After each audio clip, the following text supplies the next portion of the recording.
অবশেষে সেই বেদনাদায়ক মুহূর্ত চলে এলো। নমস্কার সবাইকে, তোমরা সকলে কেমন আছো? আশা করি তোমরা খুব ভালো আছো। আমি ঈশ্বরের কৃপায় খুব ভালো আছি। আজ হলো মিষ্টি মায়ের বিদায় বেলা। মাকে সুন্দর করে সাজিয়ে দিয়েছি, সেটা তোমরা আগের ভিডিওতে দেখেছো। মিষ্টি মাকে বরণ করার পালা যত এগিয়ে আসছে তত যেন বুকের মধ্যে এক নীরব আর্তনাদ। চিন্ময়ী রূপে মাকে নিয়ে এসে মৃন্ময় রূপে মাকে পুজো করা, ৩-৪ দিন মায়ের সান্নিধ্যে থাকা, এই মুহূর্তগুলো যেন জীবনের এক শ্রেষ্ঠ মুহূর্ত। আর আজ সেই মিষ্টি মাকেই নিজ স্থানে পাঠিয়ে বিদায় জানানো একটা রীতি মাত্র, কারণ মা তো সর্বক্ষণ থেকে যাবে আমার মনের মধ্যে, আমাদের মধ্যে। এই কষ্ট, এই যন্ত্রণা মুখে বলে ব্যক্ত করা যায় না।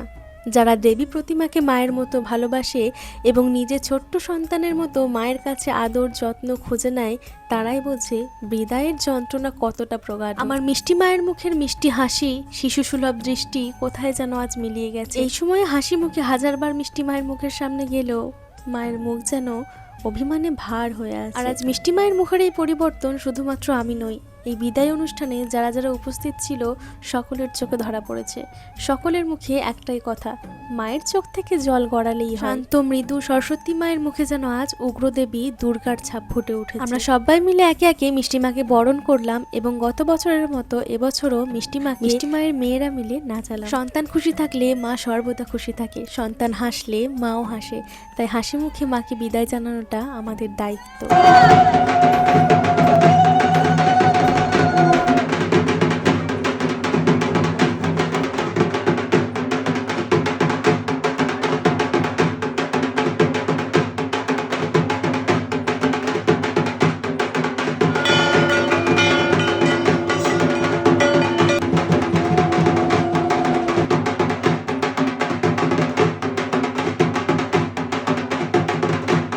মিষ্টিমাকে নিয়ে আমরা চলে এলাম আমাদের তারাপীঠে দ্বারকা নদীর ঘাট। নিয়ম নীতি মেনে মাকে 7 পাক ঘুরিয়ে 7 বার ওঠানামা করে মাকে নিজের স্থানে ফিরিয়ে দিলাম। আসছে বছর আবার হবে। বলো জয় মিষ্টি মায়ের জয়।